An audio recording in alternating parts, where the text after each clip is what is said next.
This village here, Dūłą, used to be a gathering place for many nations from various parts of northern Canada.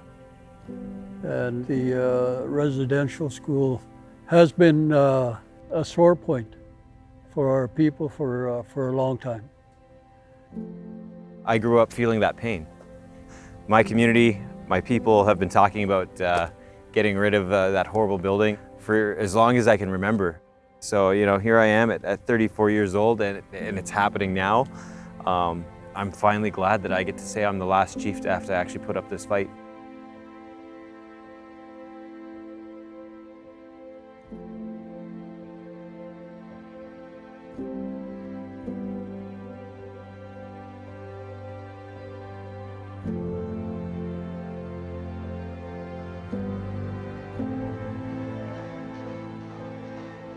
Welcome,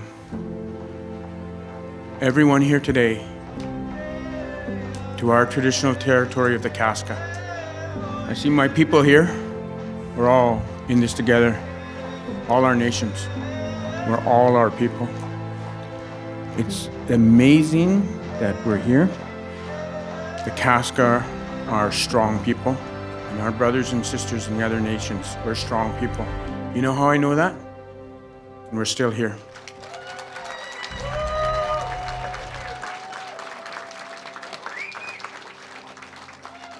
Kaska Dena, thank you so much, Chief Charlie, for reminding us that we are still here.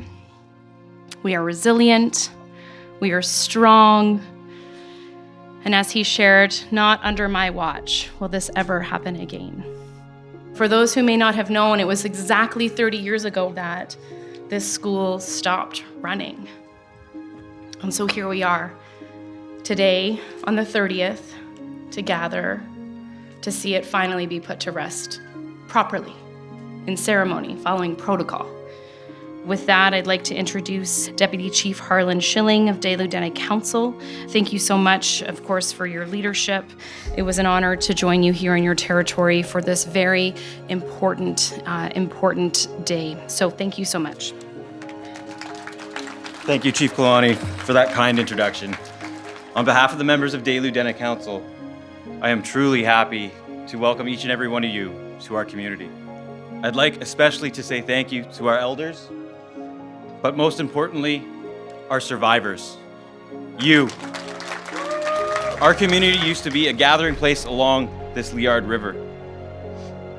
We're not just the Kaska, but also nations as friends, brothers, and sisters could come together.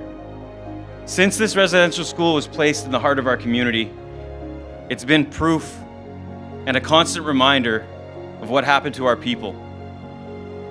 We've been waiting for this day for years, so let our healing journey begin now, as brothers, as sisters, and as a family. Thank you all once again for coming here. This is your day. You did it. This moment in time, finally, this is getting its due attention. And now we can hear those children who couldn't come home. We're not done with the truth. We're not done with reconciliation. And I certainly know we're not done with healing. So as we destroy this colonial system, this building that represents the worst, Kaska brothers and sisters, you will build something better. We will come back better. We will take our language back, our culture, our people, our children. That's what reconciliation is. It's an honor to be here today. The history of the Lower Post Residential School is tragic and shameful. Despite its name, there wasn't a lot of learning going on here. This was a place where culture was erased, where language was silenced, and lives were lost. And here we are today, learning from the past, acknowledging the past, coming together for our beautiful children. That's the light. Sugin sila. Masisho. Deneta, hello. There's no words that can take away the pain and trauma that many of you and your families and your communities have experienced here. The impacts of residential schools across Canada are still felt today, and especially in the wake of the recent discoveries. As you break ground on construction of the new community multipurpose building, I hope that we can all look forward to a brighter future and a new gathering place where you can feel safe and make new and happy memories filled with the laughter and joy of your children, communities, and elders. Sugasenla, Masi, thank you et merci. I just want to thank Harlan particularly for inviting me to witness the events today. When I was invited here, and Harlan and the rest of the council, the Dūłą Metsī nlī Council, took me into the school and we talked about the issues over time. That was an intellectual exercise. But when Charlie Pete and Melvin Groot took me to the stairs to go into the basement, and Charlie could not descend those stairs, it became real. And when Melvin and I were standing in the basement of that building, and he told me his stories, it became real. Truth. We need to acknowledge the strength, as Charlie said, the resilience, as people here have experienced. We acknowledge that truth, and together we can turn this page.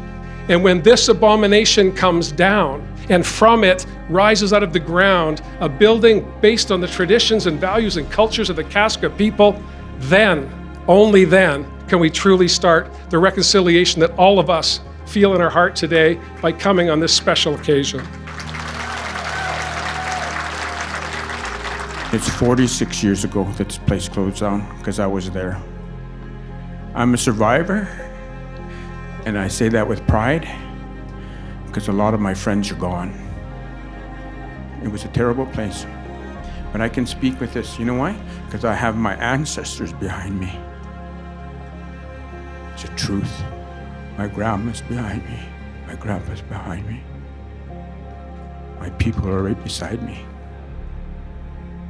When you have your people behind you, there's nothing that can stop you.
When I did the burning, and when I did the circle around the fire, I felt like just a little, and it was gone, and I felt really light. I wrote on there for my mother Hazel, my Uncle Perry, my Auntie Amy, my Auntie Lel, and all the ones who are gone now, who never did any healing, you know. I wrote a letter to Sister Alico from that residential school. When I let her go, it was just such a relief, and I just saw a flash in my mind that Sister Alico's face, and then she was gone because I put that block in that fire, and that fire looked after the rest of it for me.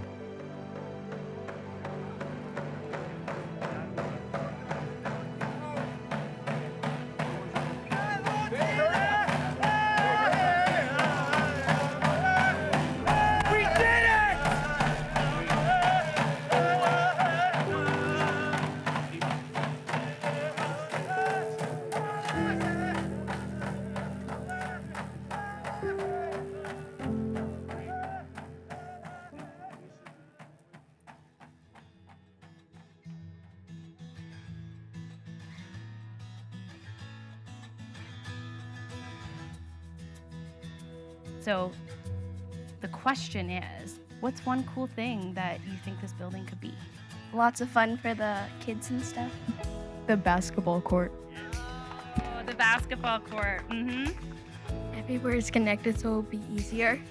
It's true. It gives you somewhere in the community to come together, right? I'm also excited about the basketball court, but I hope it's an indoor one. So you don't get eaten by mosquitoes. The list goes on. So shout out to these young people for sharing their ideas. Awesome. It's an emotional day for me because I didn't know how to expect this day to roll out. But to see the youth coming in this morning, happy and smiling faces, and then right behind them are elders. Truly a powerful and important day. Our new Community Multi-Purpose Center will become a creative and nurturing space where our people can explore their ideas and, with support and encouragement, move these ideas from dreams to reality. I think about how far our community has come, and I think about the endless possibilities that are in our future. To all here today with us in person and in spirit, I thank you again for standing with us as we bless the grounds of the new multi-purpose building and the start of a very bright future. All right. Leading by the young people, you want to take a shovel and just sprinkle a little bit in front. Leadership, if you'd like to jump in there, don't be afraid to get your feet dirty, guys. All right, can we get a round of applause for our young people? Thank you so much.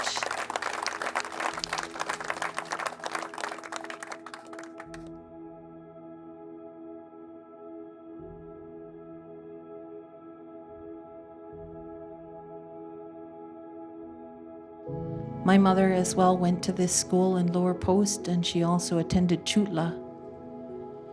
And I've heard many of the leaders speaking this morning and talking about our resilience as people and how we are survivors. You know, we are beyond survivors. We're well beyond survivors now. We're achieving things that we never ever thought that we would achieve. And if my mom were alive, she'd be so incredibly proud of all of us. The impacts and effects of residential school affects every corner of this country that we call Canada. Every corner.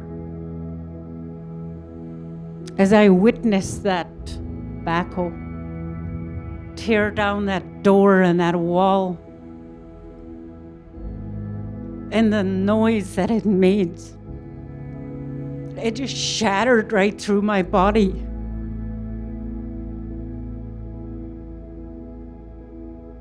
And that can be in a negative way or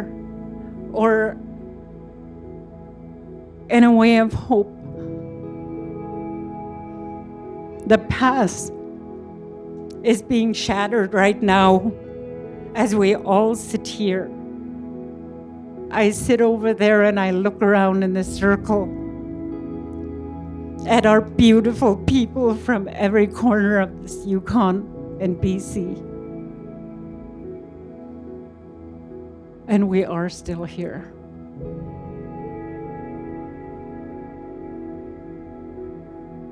You know, this event has been in the works for a long time. And it's going to be part of the history for this community, for the rest of Canada. We want to be able to take part in building a future together what better way to start than replacing a stark part of this history in this community?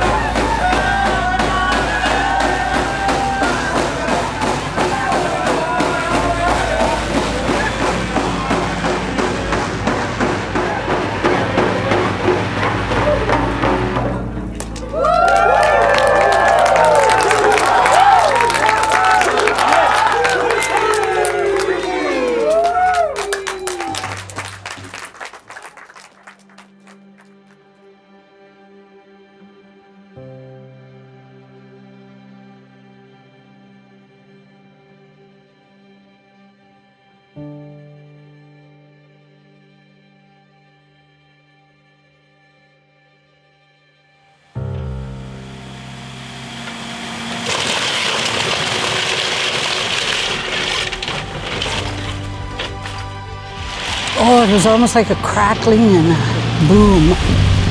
I could just see the dust fly, and it was like, oh my goodness.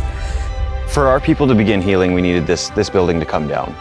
It's a first step to many steps for the future of our youth, for the future of our elders, and the survivors. So now, I think Lower Post could start being remembered and being known as a happy place, as it once was before this school came here.